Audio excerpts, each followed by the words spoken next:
Oke, tadi sebenarnya saya sudah dapat informasi dari Pak Bayu, katanya kalau adik-adik sekalian, saya nggak tahu apakah sudah ikut semua. Sudah kemarin itu katanya sempat ada pemaparan terkait investasi, terkait ilmu investasi di pasar modal, pokoknya tentang pengetahuan dasarnya lah ya. Itu mungkin udah deh.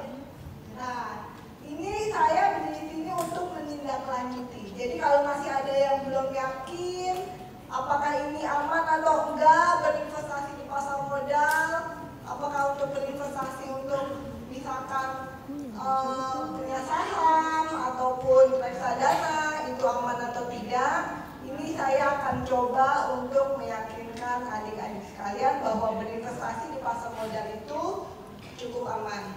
Oke. Ini ada perlindungan investor di pasar modal Indonesia. Sudah ada yang pernah mendengar Indonesia SIPF sebelumnya? Belum. Apa-apa. Ini tak kenal apa kata saya. Mari kita kenalan dulu. Oke. Tadi yang awal. Oke. Tadi seperti disampaikan, sebenarnya kalau di industri jasa keuangan itu ada lembaga yang berfungsi untuk mengatur dan mengawasi semua di sektor jasa keuangan, baik itu aktivitasnya, pelakunya, lembaga-lembaganya, itu ada namanya otoritas jasa keuangan. Nanti yang lebih detail akan disampaikan oleh Mbak Pipin. Di bawahnya kalau untuk pasar modal itu yang membantu OJK itu ada namanya SRO, Self Regulatory Organization, yang ada Bursa Efek Indonesia. Ini mereka bertiga nih, teman-teman yang bertiga. Kalau lihat dari logonya, ini ada logonya. Nah itu tuh OJK, IDX, ID Clear, CSE. Pokoknya kalau ada acara tuh pasar modal, selain OJK ada tiga itu tuh. Mereka kayak kalau lahir kembar siap. Jadi kemarin bertiga. Namanya kalau jadi satu SRO, Self Regulatory Organization. IDX itu kalau ininya PT Bursa Efek Indonesia, ID Clear itu Clearing Penjaminan Efek Indonesia, serta Bagian Sentral Efek Indonesia dengan memiliki fungsinya masing-masing. Nah, mereka bertiga itu merupakan pemegang saham dari Indonesia SIPF. Fungsi Indonesia SIPF itu memang khusus adalah dari sisi perlindungan, memberikan perlindungan kepada investor melalui mekanisme dana perlindungan pemodal. Izin usaha dari mana? Itu adalah nggak lain dan juga bukan dari tempatnya Palau Dediman, jadi otoritas jasa keuangan. Pokoknya semua kalau di sektor jasa keuangan itu izin usahanya di sana. Apapun itu, izin usahanya adalah dari izinnya itu adalah dasarnya itu izinnya ada dari OJK. Jadi kalau apa-apa, kalau nggak punya izin dari OJK, ngaku-ngaku di sektor jasa keuangan itu pasti sifatnya ilegal. Begitu juga dengan Indonesia SIPF. Next. Kalau kita ngomongin soal perlindungan, sebenarnya bukan hanya Indonesia SIPF aja. Mekanismenya itu, mekanisme perlindungan itu cukup lengkap ya. Satu adalah pasti dari OJK. OJK itu tadi kan pengaturan, pengawasan, salah satunya ada perlindungan itu untuk sektor jasa keuangan secara keseluruhan. Begitu juga di pasar modal. Di Bursa Efek Indonesia yang tiga tadi itu juga ada mekanisme perlindungannya. Itu mekanisme perlindungannya itu ada yang namanya misalnya transparansi, terus ada namanya kalau misalkan ada aktivitas market yang enggak sesuai dengan biasanya, itu akan ada alertnya. Begitu juga ada lokasi khusus. Kalau untuk di KP juga ada dana jaminan. Di KSE itu adalah semua catatan terkait transaksi di pasar modal itu ada di KSE. Gitu. Jadi kalau nggak ada di KSE berarti bukan di pasar modal. Itu bisa kurang lebih. Nah, Indonesia SIPF bisa dibilang ini adalah garda terakhir. Kalau main bola, Indonesia SIPF itu udah kayak penjaga gawang, Pak. Tahu Martin Mas? Tahu. Ganteng kan? Ganteng. Oke. Nah, kalau penjaga gawang ini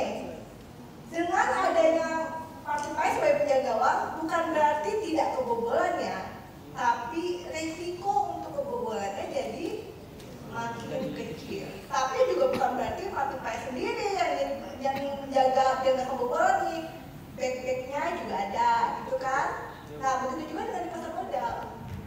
Bisa dibilang Indonesia SPF itu adalah tadi garda terakhir. Kalau di mobil itu kayak airbag, nggak kelihatan tapi melindungi. Udah ada yang pernah melihat airbag? Udah ada yang pernah? Airbag?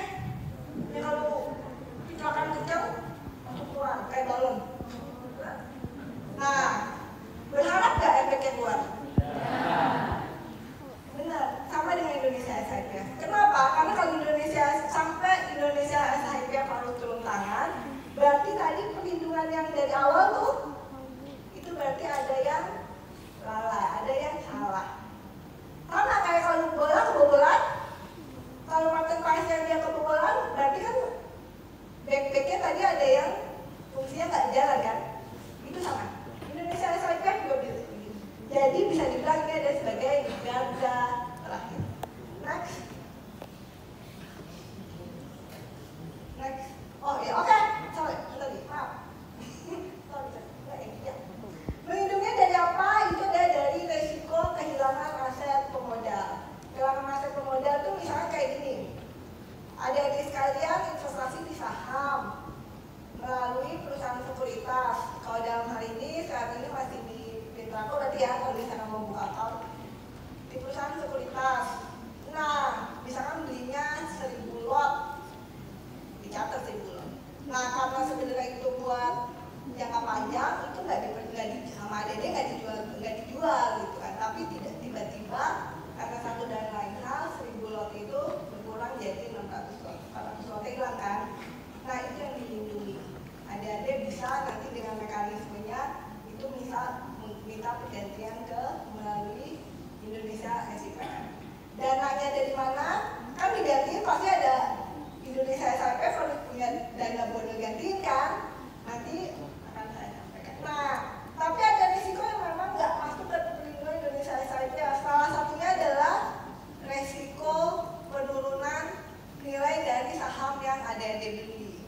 Contoh, adik-adik beli misalkan satu saham A, tadinya beli satu lembaga harganya Rp2.000 misalkan, tapi karena kondisi pasar sehari ini turun jadi 1.900, turun kan 100. Nah, 100-nya ini kalau dikaliin 1000 lot kan berapa tuh? Nah, itu nggak bisa, jadi kita pergantian ke Indonesia SIPF. Kalau bisa nanti SIPF yang balik, ya udah deh boleh, tapi nanti kalau ada sahamnya itu harga 2.100 atau 2.200, Indonesia SIPF boleh minta gantian ya, jangan minta untungnya ya, nggak mau kan? Nah, itu adalah karena itu bagian dari berinvestasi, resiko berinvestasi di pasar modal. Sebenarnya sama aja sih, berinvestasi di pasar modal itu resikonya kurang lebih hampir sama kalau kita berusaha. Misalkan ada yang jual kue atau apa, buka warung atau apa, kan kadang-kadang kita nggak tahu ya mau bisa untung ataupun bisa rugi gitu kan. Begitu juga itu sama halnya kalau itu bagian dari risiko berinvestasi. Ada ini sebenarnya beberapa risiko yang perlindungannya dilindungi tadi tuh, yang bukan ditangani oleh Indonesia SIPF. Next. Oke, tadi kan saya bilang kalau ada resiko kehilangan bisa kita ganti, gantinya dari mana dong? Gak mungkin dong dari uang saya sendiri gitu kan? Ayah banget saya nanti. Kalau kita gantinya banyak, bagaimana? Oke, ini ada namanya dana perlindungan pemodal. Dana perlindungan pemodal ini juga diamanahkan oleh OJK untuk industri. Melalui apa? Ada peraturannya. POJK 49 tahun 2016. Untuk apa? Khusus untuk melindungi pemodal dari hilangnya aset pemodal. Jadi dana ini beneran dibentuk untuk kalian, untuk investor, bukan untuk saya dan bukan juga untuk yang bukan karena hilangnya aset pemodal. Jadi memang itu penggunaannya khusus. Siapa yang mengelola? Itu adalah penyelenggara dana perlindungan pemodal. Dan kali ini, saat ini memang diamanahkan oleh Indonesia SIPF untuk mengelola. Itu juga ada peraturannya. Semuanya berbalik peraturan. Nah, ini secara hukum itu dikuatkan lagi oleh Undang-Undang Nomor 4 Tahun 2023 Pasal 69B atau terkenal dengan Undang-Undang P2SK, Omnibus Law di sektor jasa keuangan.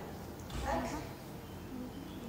Oke, sekarang gini, Bu, saya mau dong investasi saya dilindungi oleh Indonesia SIPF, mau daftar, mau formulir pendaftaran, nggak perlu.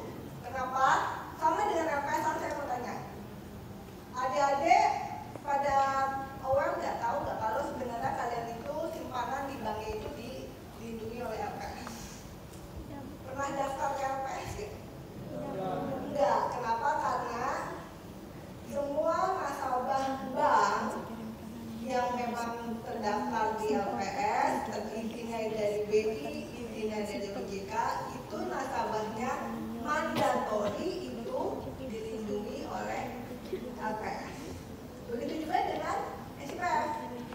Semua investor yang memang syaratnya cuma 3. 1, buka rekening efek di kustodian. Kustodian itu apa? Kustodian itu anggota kami, salah satunya itu adalah dalam hal ini Mitra Sekuritas, atau ada beberapa, ada 122 anggota. Kalau misalkan mau lebih jelas, itu nanti ada di www.indonesiasipf.co.id.